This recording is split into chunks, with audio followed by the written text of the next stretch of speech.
nombre es Luis, vengo de Perú. Bueno, soy un evangelista literalmente joven, tengo recién unos 3 años más o menos predicando la palabra. Esta es mi segunda misión, mi primera misión fue en Argentina, ya por lo menos ahora ya las piernas no me tiemblan, estoy más tranquilo ya. Y bueno,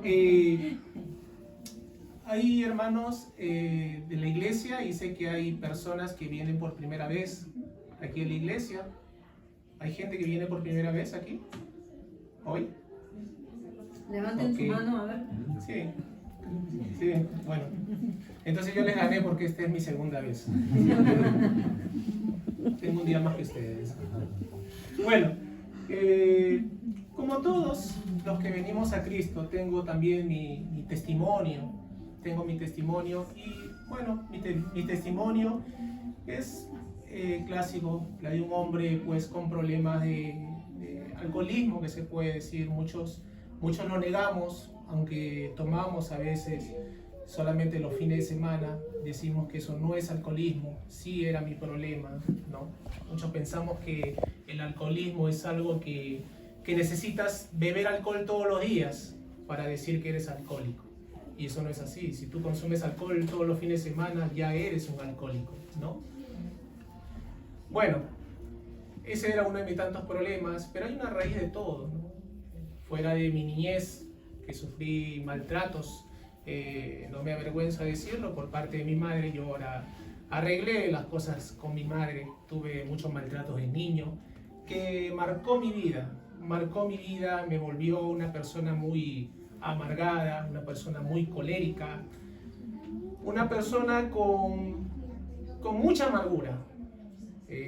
Hasta el día que me casé, un matrimonio que Dios no me lo había dado, un matrimonio que duró 17 años tan solo, un matrimonio que se acostumbró a estar juntos como parejas simplemente por los hijos, simplemente porque así debía ser, porque no podía abandonar a mis hijos.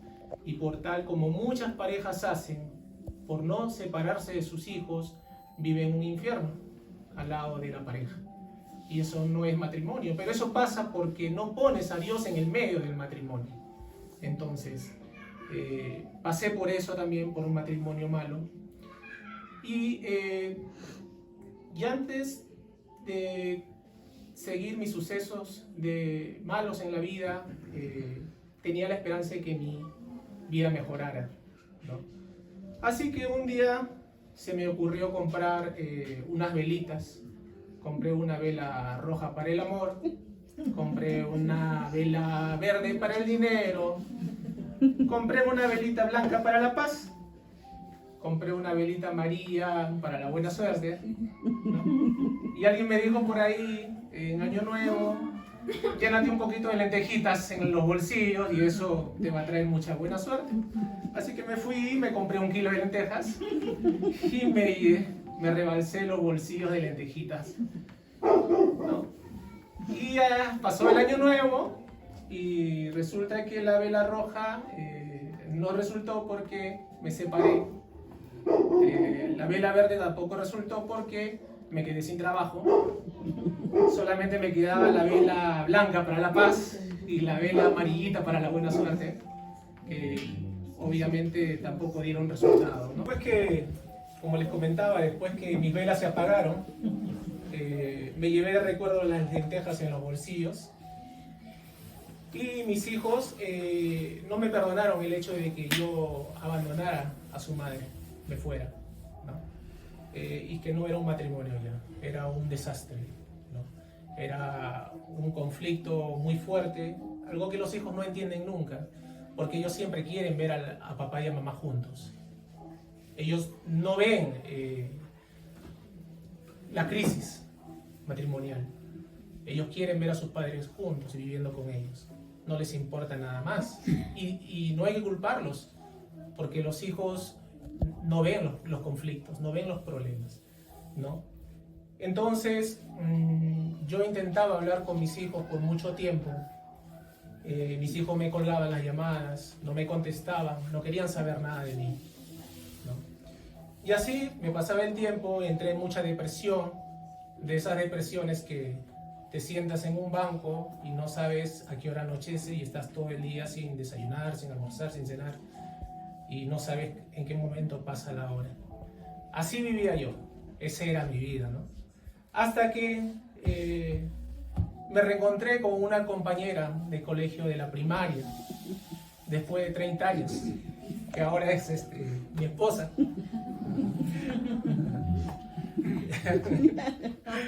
Entonces, mi esposa ya era cristiana muchísimos años, ¿no? Y entonces ella, cuando me vio muy deprimido, nos reencontramos y ella me dijo: yo voy a orar por tu matrimonio. Yo voy a orar para que tú restaures tu matrimonio. Yo le dije: yo no quiero restaurar mi matrimonio. Déjame así, yo lo que quiero es recuperar a mis hijos. Quiero estar con mis hijos. Y lo que yo no sabía es que ella se pasaba los días orando por la restauración de mi matrimonio. Y cuando yo me enteraba, me molestaba con ella y le decía: yo no quiero eso, yo no quiero que ores, porque yo no creo en esas cosas. Para mí, si uno quiere restaurar su matrimonio, uno debe ir y luchar por su matrimonio y arreglar sus cosas personales. Y aquí no hay Dios, es mi vida y yo hago mi vida. Y si hay que restaurar algo, yo lo quiero hacer con mis fuerzas. Y si todo se termina es porque es decisión mía. Son mis fuerzas, soy yo el que debo hacer las cosas. Acá no hay Dios. Y entonces es cuando mi esposa me dice: tú necesitas conocer a Cristo. Y entonces yo pensé, lo que ella quiere es jalarme a su religión. Entonces dije: esta mujer es una fanática religiosa.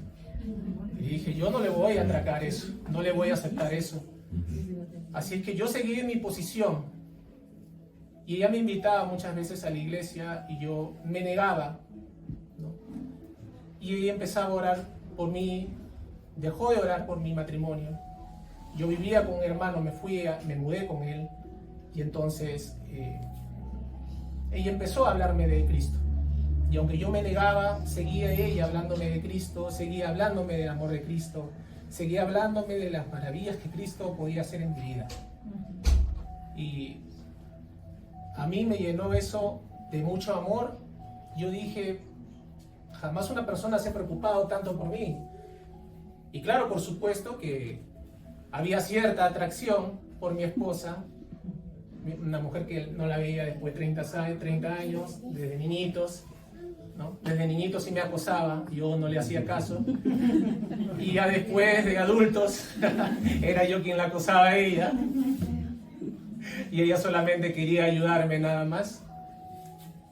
Y entonces, yo por quedar bien con ella acepté un día y le dije: bueno, vamos a tu iglesia y bueno, y vemos qué pasa.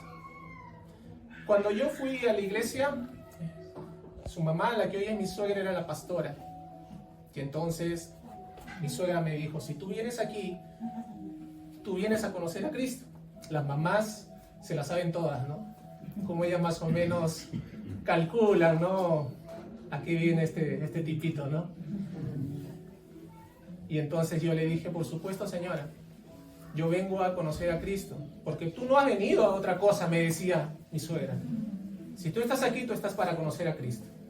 Por supuesto que sí, señora, yo he venido a conocer aquí a Cristo. Pero era mentira, yo venía por Cristina, no venía por Cristo. Entonces yo, por quedar bien con la familia, me hacía el espiritual, ¿no? Un poco más y me arrodillaba, entregué mi vida. El primer día, ¿no? Ni medio día había durado, yo estaba entregando mi vida para quedar bien con ellos. Pero todo era una farsa, yo no sentía absolutamente nada.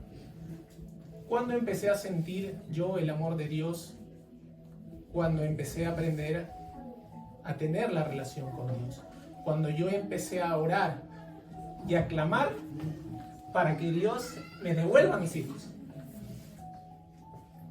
Y yo no pensé que eso iba a pasar. Y cuando pasó, fue el agradecimiento más grande que mi corazón tuvo hacia Cristo.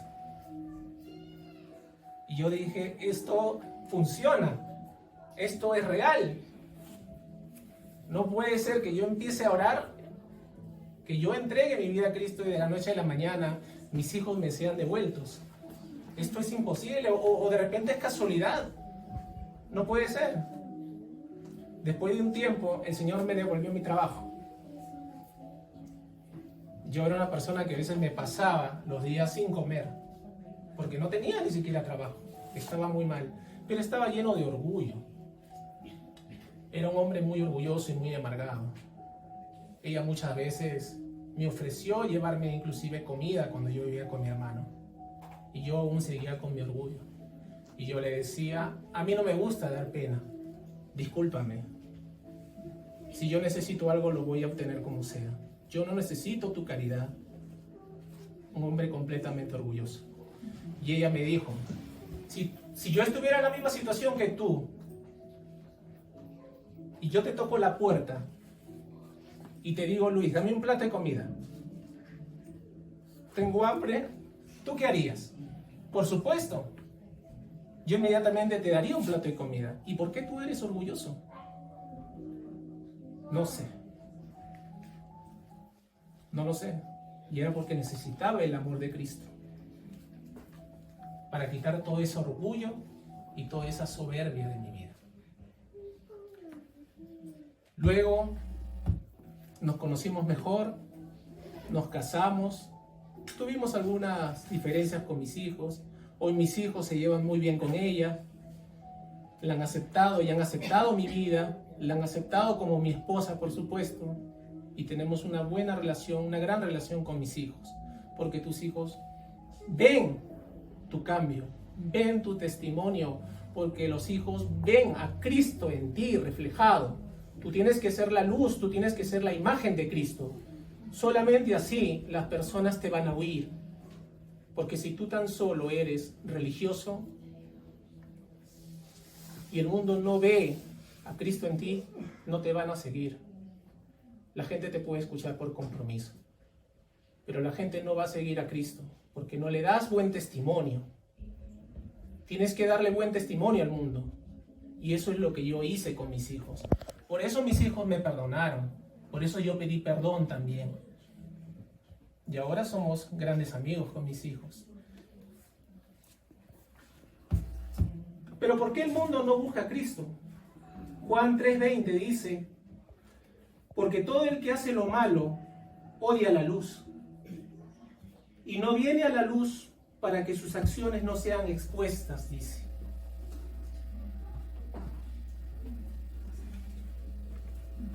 Nosotros queremos vivir en el pecado. Nosotros queremos vivir en la oscuridad. Nosotros no venimos a la luz porque la luz nos confronta. Porque es más fácil vivir en la oscuridad y porque es más fácil la comodidad y estar en el pecado. Nosotros decimos, yo soy buena persona. Mi hijo desgraciadamente, perdón por la palabra, pero es cierto, yo me gustaría haberlo educado en la vida cristiana. Pero yo lamentablemente no tenía a Cristo. Mi hijo creció como todo niño. Lo eduqué como pude. Mi hijo hoy, de 21 años, se declara ateo. Y él me dice, papá, para ser buena persona no necesitas a Dios. ¿Pero qué es ser buena persona? El estándar de Dios es mucho más alto. Tú eres buena persona según quién, según tú. Si el hombre pone su medición de lo que es ser bueno y lo que es ser malo, eso es muy fácil. Porque yo puedo maltratar a mi esposa. Y yo puedo maltratarla psicológicamente y puedo dañarla. Pero yo no les hago daño a ustedes. Y yo puedo decir, yo soy una buena persona. Tengo los problemas en mi matrimonio. Pero yo no me meto con nadie. Yo no tengo problemas con nadie. Soy una buena persona. Para Dios no soy una buena persona. No soy un buen esposo. Y mucho menos un buen padre. Yo pensé que mi padre era un buen padre. Porque nos daba buenos consejos. Mi padre también era ateo. Y yo lo respetaba a mi padre porque siempre me aconsejaba bien. Siempre me alejó de las drogas. Siempre me dio buenos consejos a mí y a mis 6 hermanos. Pero ahora, después que mi padre faltaba a mi madre, y la hizo sufrir tanto a mi hermana, a mi madre, perdón, yo hoy considero que mi padre no fue buen padre. Porque si tú eres buen padre, tú les das buen ejemplo a tus hijos. Y el hacer sufrir a tu esposa, el dañar a tu esposa, el hacerla llorar a tu esposa, el engañarla, eso no te hace buen padre. Porque ¿qué ejemplo le das a tus hijos? Entonces ser buen padre no solamente es llevar tu matrimonio bien, sino ser ejemplo en el hogar, ser cabeza en tu hogar. Pero para el hombre, en el mundo, es un buen padre. Para Dios no lo eres. Entonces, el estándar de lo que es bueno y lo que es malo no es igual para el hombre y para Dios. El hombre puede de repente no engañarle a su esposa. Y el hombre dice, yo no soy un hombre adúltero,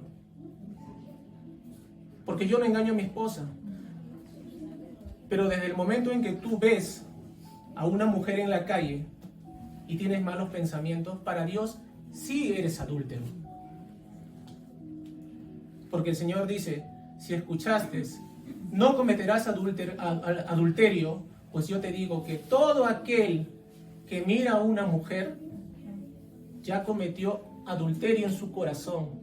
O sea, imagínate el estándar de Dios, cuán tan alto es. No es lo mismo que el pensamiento del hombre. Por eso dice el Señor, mis pensamientos son más grandes que vuestros pensamientos. Por eso el hombre vive en la oscuridad. Por eso el hombre no quiere acercarse a Dios. Porque él está cómodo así como está. Porque él no quiere mandamientos, él no quiere leyes. Él no quiere ser guiado por nadie. Él está así, bien, está cómodo. Esa es la verdadera razón por la que el hombre no busca a Dios. Porque la palabra lo va a confrontar. Porque Dios va a venir y te va a decir, estás haciendo mal. Esto que haces es pecado. Para los seres humanos podemos ser homosexuales. Y eso no está mal, porque decimos que el Señor nos ama a todos y nos ama como somos. Pero Dios no dice eso. Dios dice que el pecado y la inmoralidad, aquel inmoral no va a entrar al reino de los cielos.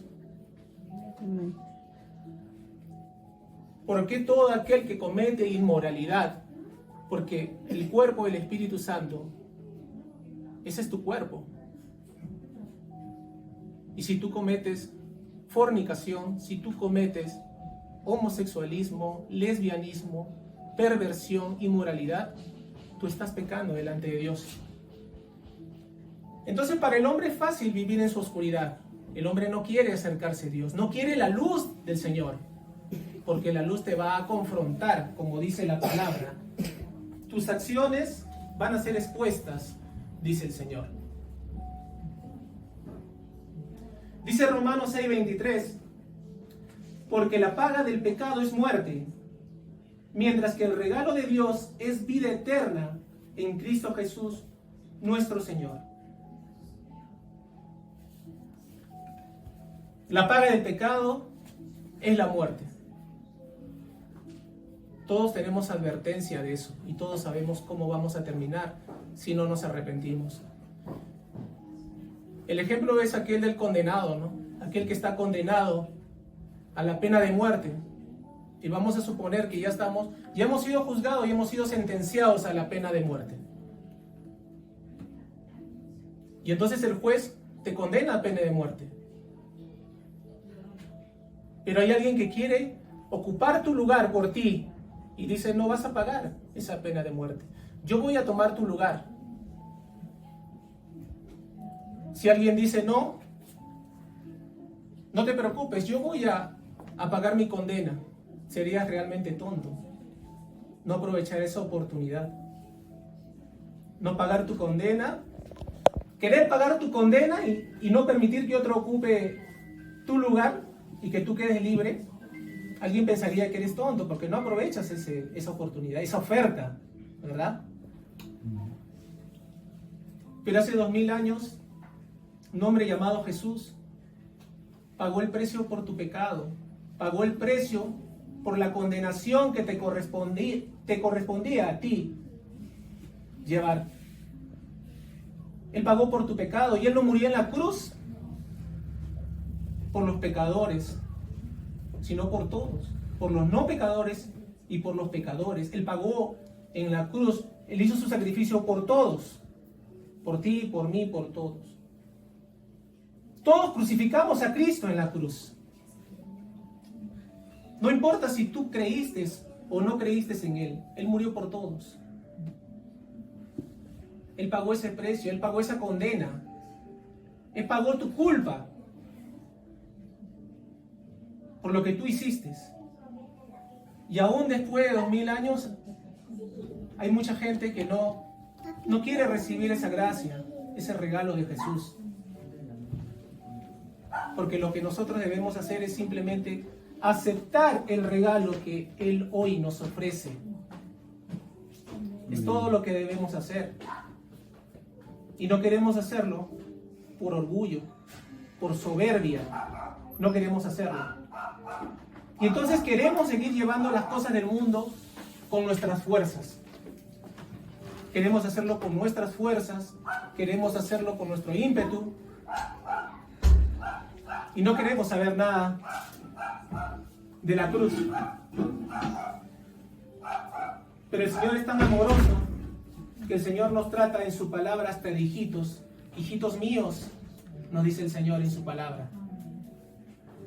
Díganme ustedes, ¿qué falso Dios en la historia ha llamado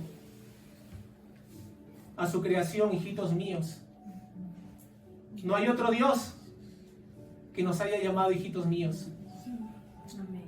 Nos dice en 1 Juan 2, versículo 1, hijitos míos, estas cosas les escribo para que no pequen. Y si alguno hubiere pecado, abogado tenemos para con el Padre, a Jesucristo el justo. Dios es amor.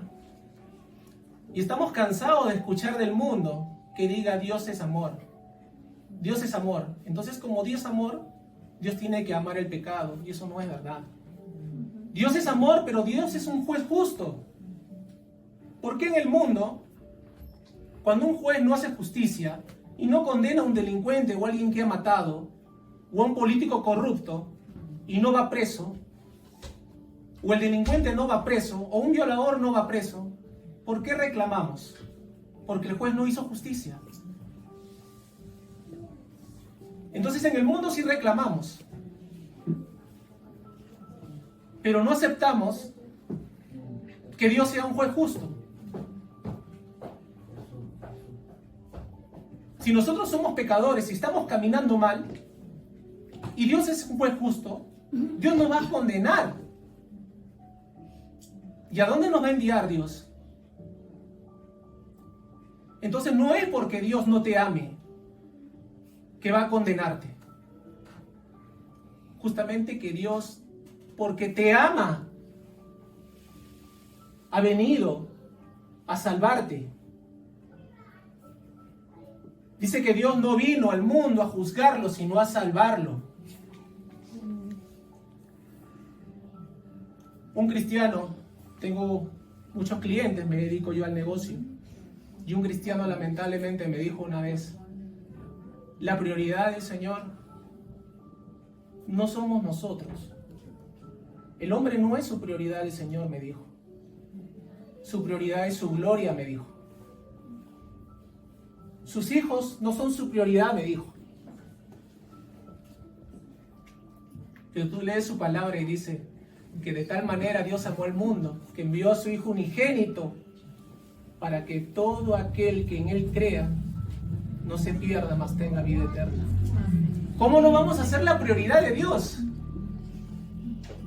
La gloria de Dios es consecuencia de su amor y de su manifestación. Pero nosotros, sus hijos, somos su prioridad. Dice el Señor que nosotros, siendo malos, le damos buenas dádivas a nuestros hijos. Dice el Señor, ¿quién de ustedes, siendo malos, si sus hijos le piden un pan, le da una piedra? Si ustedes siendo malos, sus hijos les piden un pescado, les da una serpiente, dice. Pues si ustedes siendo malos les dan buenas cosas a sus hijos, mayor aún el Padre que está en los cielos les dará a aquellos que les pidan. Entonces, ¿cómo no vamos a ser prioridad de Dios? Es erróneo decir que no somos su prioridad y su prioridad es su gloria. Nosotros somos la prioridad de Dios. Porque si no, Él jamás hubiera dado su vida en esa cruz por nosotros. Nunca lo hubiera hecho. Porque si no, Él simplemente hubiera venido aquí, nos hubiera dado enseñanzas, mandamientos y luego hubiera regresado al Padre. ¿Por qué dio su vida entonces por nosotros? Amén. ¿Tú darías la vida por un hermano? ¿Darías la vida por tu hermano cristiano? Dios dijo, ama a tu prójimo. ¿Pero tú darías la vida por él? Muy pocos, quizás nadie.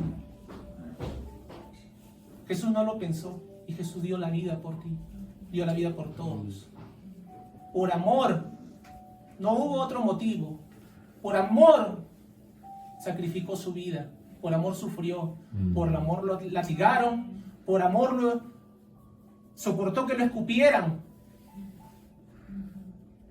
Por amor a nosotros soportó que lo insultaran. Soportó que lo golpearan. Soportó los clavos en sus manos y en sus pies. Y mientras al Señor lo estaban crucificando, Él nos estaba perdonando.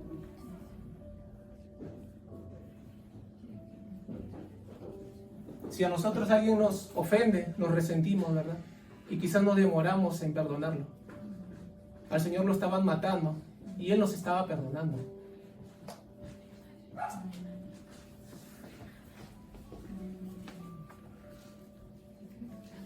Acepta hoy el regalo que Jesús te ofrece. Quizás hoy has venido a ver, a conocer qué puede hacer Cristo en tu vida. Yo te invito a que le des una oportunidad al Señor a que pueda glorificarse en tu vida. Yo lo insulté muchas veces al Señor. Yo no creía en Él. Yo decía que era católico como todo el mundo. El católico es por tradición. Nadie nace católico. Nadie nace católico. El católico es por tradición, por los padres, por la enseñanza, por el colegio. Porque en el colegio nos impusieron el catolicismo. Y en el colegio lo que siempre se debió enseñar fue Biblia. No doctrinas, no religión católica. Si a nosotros se nos hubiera instruido de niños con la Biblia, hoy el mundo sería diferente. Quiero invitarte, hermano, a que el día de hoy, aquel que ha venido, si has venido por primera vez a conocer a Cristo, yo te pido que le des una oportunidad. Te pido que encomiendes tu vida, que le des la oportunidad.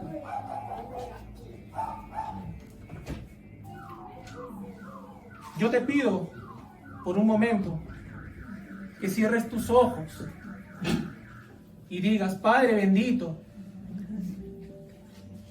yo te he fallado, Señor. Me cansé de vivir ya en el mundo. He hecho muchas cosas malas.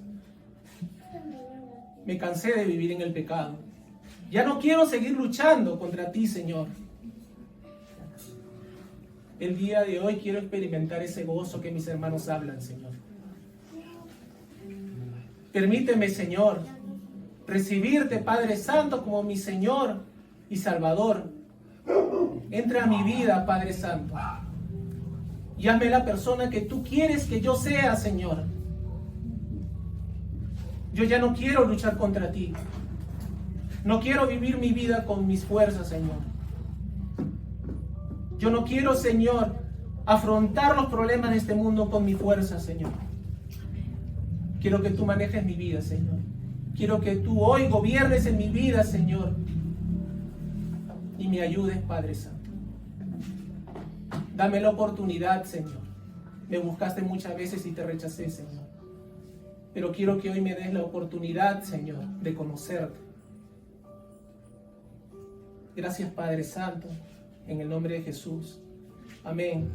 Tengo mis hermanos que no son convertidos, mis hermanos biológicos, y mis hermanos, cuando yo les hablo tanto de la palabra del Señor, me dicen, eres un fanático. Quizás muchos nos hemos avergonzado en un momento cuando nos han llamado fanáticos. Que nos llamen fanáticos religiosos, eso sí nos debe molestar. Porque el fanático religioso tiene doble moral. Porque el fanático religioso habla una cosa y actúa de otra manera. Ese es el fanático religioso.